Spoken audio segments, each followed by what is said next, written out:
आदेश जी, आदेश। ये तपस्या कै दिन की रहेगी जी? ये तपस्या 7 दिन की रहेगी जी, शनिवार को संपूर्ण होती है। तो ये कै घंटे की तपस्या होगी जी? ये 7 दिन की तपस्या है और ये शनिवार को संपूर्ण होगी। और घंटे तो बाबा के आदेश अनुसार है जी। 3:15 बजे मैंने शुरू कर दी है। 3:15 बजे से कै बजे तक रहे? शाम को हम 7:15 बजे आरती करते हैं। अच्छा तब जी। तक आरती के टाइम तक तो मैं इसी तरीके से एक टांग पे ही खड़ी रहूँगी। एक टांग पे? हाँ जी। देखिए, ये पोजीशन है साध्वी जी की, एक टांग पे खड़ी होने की।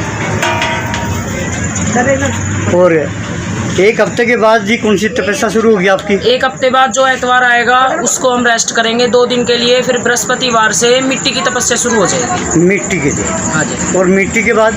मिट्टी के बाद होगी 3 दिन का रेस्ट करके जलधारा, यानी कि बर्फ़ के 2 क्विंटल बर्फ़ के अंदर बैठना। 2 क्विंटल बर्फ के अंदर बैठोगे? हाँ जी। तो 3 तपस्या आपकी इस तरह चलेंगी? हाँ जी, भादुए में तीनों तपस्या मेरे को संपूर्ण करनी है, क्योंकि भादुआ ही मेरे पास बचा है। पैर की वजह से मैं तपस्या लेट होगी। तो साल में आप एक बार ही करते हो?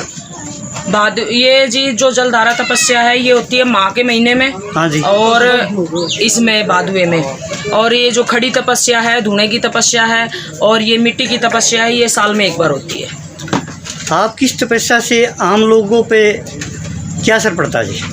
देखो जी, आम लोगों पे क्या असर पड़ेगा ये तो मेरे को नहीं पता, पर मेरे को इतना पता है कि इस तपस्या को करने से सभी के संकट दूर होंगे। और जो इनके झाड़ों से मेरे ऊपर भार चढ़ता है, यानी थोड़ी बहुत तबीयत खराब हो जाए मेरी, तो वो भार उतरेगा। और तपस्या के अंदर पूरा तप को जब हम एक जगह संयोजित करेंगे तो इनके और ज़्यादा आराम होगा झाड़ा जब हम लगाएंगे तो आपका कहने का भाव ये जो तपस्या कर रहे हो आम पब्लिक के लिए कर रहे हो? हाँ जी। लोगों के भले के लिए कर रहे हो? हाँ जी।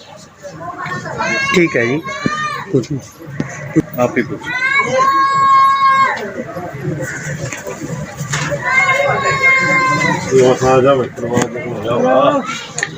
और तप नहीं करेंगे तो जैसे कि कहते हैं ना, कुआं भरा हुआ है और उसमें से डेली हम निकालते रहेंगे, मंत्रों को शुद्ध नहीं करेंगे दोबारा से, और उसमें से निकाले जाएंगे मंत्रों को, तो तब भी हल्का पड़ेगा और आराम भी कम होगा।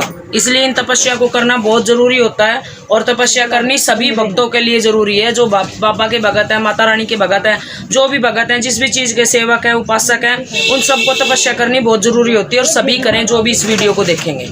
ये तपस्या आप अपने गुरु के कहने से करते हो या वैसे मालिक की भक्ति के लिए करते हो? देखो जी, गुरु के कहने से, गुरु ने तो शुरू में बताया था कि भाई ऐसे ऐसे तपस्या करनी है। बाकी कुछ संदेश आ जाते हैं ज्योत के ऊपर। अच्छा। अब ये टाइम आ चुका है, अब आपको करना है। हाँ। अगर हम उनके कहे अनुसार नहीं चलते, जो हमारे विचार आते, विचार ही लगा लो, जनता मानने की तो नहीं कि बाबा दर्शन देता है, तो हमारे विचार आते हैं और उन विचारों को अगर हम फॉलो नहीं करते हैं, नहीं मानते हैं, तो फिर हमारी तबीयत खराब होने लग जाएगी। ऑटोमेटिक जनता के आराम होना कम हो जाएगा। ये किस साल से करते हो जी आप तपस्या? तो जी मैं 3 साल से कर रही हूँ। भक्ति मैंने 15 साल से की है। 15 साल से जी। और 15 साल के में इसमें कोई खान पीन का नियम? मैं खाना नहीं खाती, 3 साल हो गया। आप खाना नहीं खाते? मैं अन्न का सेवन नहीं करती 3 साल से। केवल सब्जी खाते हो? नहीं, सब्जी भी नहीं खाते? फल फ्रूट खा लूँ, दूध, लस्सी, दही, और ये अपने मतलब कि जो फलाहार में चीज़ें आती है। अब देखो जी, बात ये है, जनता भी देख रही है कि डेली फल फ्रूट कितना आऊँगा इतनी महंगाई में। तो नू है कि भाई रोटी है, नाज है, अपने लाल सब्जी जो तुम खाओ हो, ये क्या करें, लाल मिर्च की सब्जी, लहसुन प्याज की सब्जी, तेल से छुकी हुई सब्जी, ये सब मैं नहीं खाती। मैं अन्न ही नहीं खाती, कहने का मतलब ये है। 3 साल हो गए मेरे को कंप्लीट। आम लोगों का कहना है जी अन्न और जल तो इस शरीर के लिए ज़रूरी है। हाँ, पर एक बात बताओ ना आप, जरूरी है, पर हम शरीर को वो विटामिन जो चाहिए वो दे देते हैं। जैसे कि लस्सी पी ली, दही पी ली, और मान लो टमाटर खा लिए, कुछ मिल गया और जूस वगैरह पी लिया, या कोई फल आ गया, केले हैं, केले चढ़ते हैं बाबा के, तो अपने 4-5 केले ले लो। केले तो वैसे भी भूख मिटाते हैं। तो चाय पी ली, शरीर की पूर्ति पूरी कर लेते हो आप? हाँ जी। और फिर एक बात और है ना, शरीर की पूर्ति पूरी हो, शांत हो जाओ ना, शरीर की पूर्ति पूरी हो या ना हो, जिसकी भक्ति के नाम पे हम लीन होके बैठे हैं ना, वो हमारी ऑटोमेटिक। बड़े बड़े साधु हैं जो कि अन्न भी नहीं खाते, पानी भी नहीं पीते, तो उनको कौन क्या दे रहा है? तो बाबा का जब नाम है, इतने बड़े जति गुरु गोरखनाथ बाबा थे, इतने सालों तक तप किया करते, इन्हें कौन खाना पीना दिया करता? तो मैं उनके बराबर तो नहीं हूँ ना, मैं उनके तो तुच्छ समान भी नहीं हूँ, 0 समान भी नहीं हूँ, पर मेरा ये प्रण है कि मैं जब तक जीऊँगी मैं नहीं खाऊँगी। जब तक जियोगी जी? हाँ जी। ये तो बहुत कठोर तपस्या है जी आपकी। हाँ, और अच्छा भी लगता है मुझे। अच्छा भी लगता है? हाँ।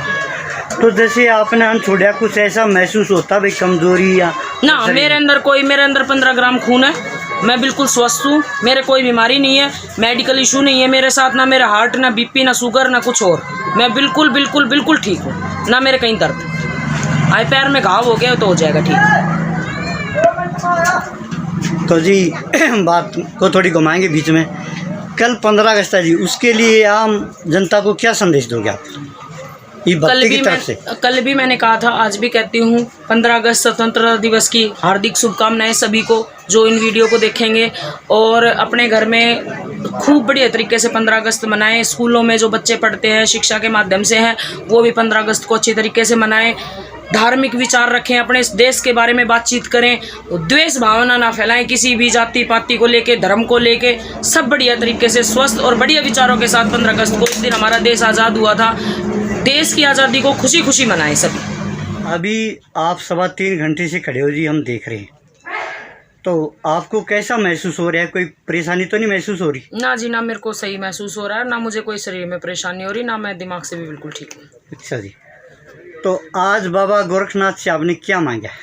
बाबा जति गुरु गोरखनाथ से मैंने ये मांगा जी कि जो मैंने तपस्या की है, बाबा मुझे उसका ये फल दे कि देश में, प्रदेश में, और जो मेरे भक्तजन आने वाले हैं और जो आते हैं, सभी की निरोगी काया हो, सभी स्वस्थ रहें और सही तरीके से अपने पूजा पाठ में ध्यान दें, और कल 15 अगस्त है उसको सही तरीके से मनाएं, और बाबा मेरी लाज रखे और आने वाले भक्तों की भी लाज रखे। ठीक है जी, बहुत बहुत धन्यवाद। आदेश।